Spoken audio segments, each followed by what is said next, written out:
السلام عليكم حبايبي، شلونكم؟ اليوم راح أعلمكم شلون نسوي أطيب خبز عراقي. ونبدي على بركة الله. 3 فطوس طحين، تشيز خمرة، 3 خواشيق ملح أو حسب الرغبة. وهنا بديت بالعجن.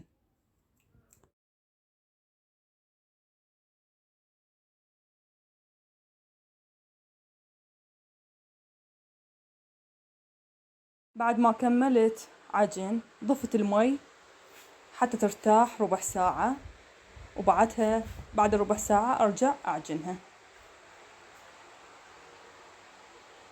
هنا غطيتها.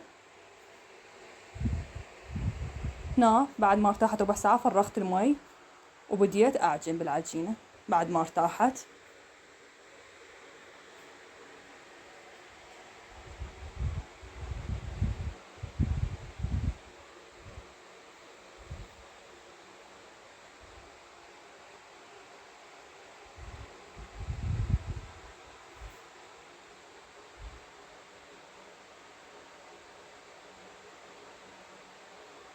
وهنا لميت العجينة وتركتها تقريبا ساعة أو ساعتين حتى تختمر.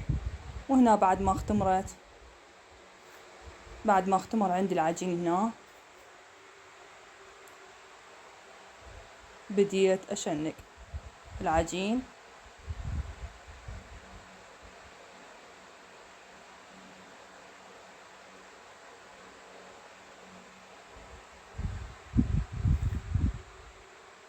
وهنا خليت وياه سمسم.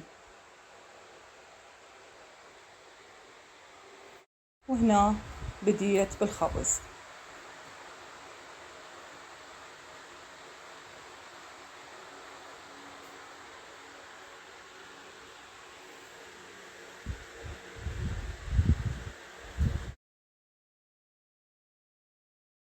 وهذا شكل الخبز بعد ما صار.